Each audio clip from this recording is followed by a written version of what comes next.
So the question is 6 vectors A vector through F vector have the magnitudes and direction indicated in the figure. Which of the following statement is true?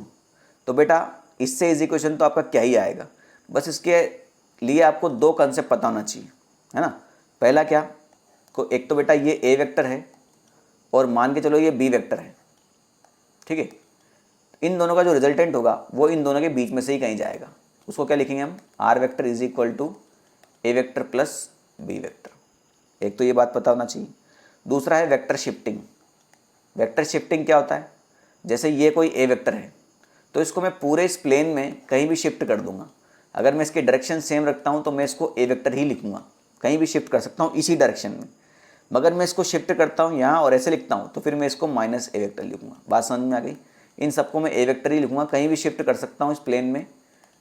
Direction अगर वही रखता हूँ मैं तो इसको ए vector ही लिखूंगा, और direction opposite करता हूँ तो फिर माइनस ए वेक्टर लिखूंगा। बात समझ में आ गई, ठीक, क्लियर है। बस ये दो चीज़ें पता है तो ये क्वेश्चन आपका आराम से हो जाएगा। तो चेक बाय ऑप्शन करते हैं। B plus C is equal to F, यानी बी और सी के बीच में से एफ निकलना चाहिए। तो इन सभी वेक्टर की शिफ्टिंग करो। तो बी कहाँ है, नीचे की तरफ जा रहा है तो बी नीचे की तरफ कर दिया। सी इधर की तरफ जा रहा है तो उसको यहीं पर ऐड करो, एक ही पॉइंट पर ऐड करना है बी और सी।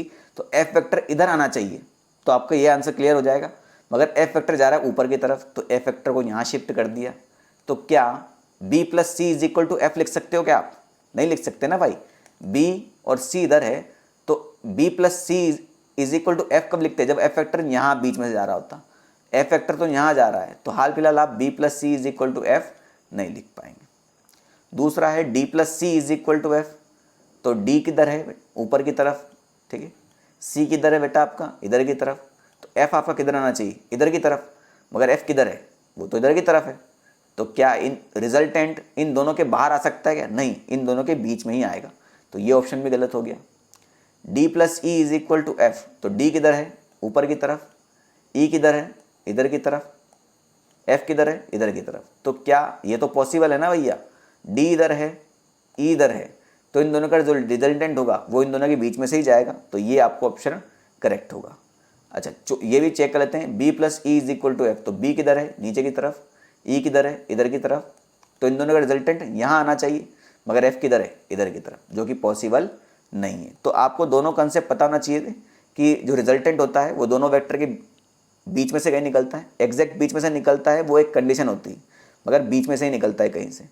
और वेक्टर शिफ्टिंग, अगर आप किसी वेक्टर को शिफ्ट कर सकते हैं किसी भी प्लेन में, डायरेक्शन चेंज नहीं करोगे तो वैसा ही लिखोगे, और डायरेक्शन ऑपोजिट करोगे तो माइनस में लिख दोगे, ठीक है।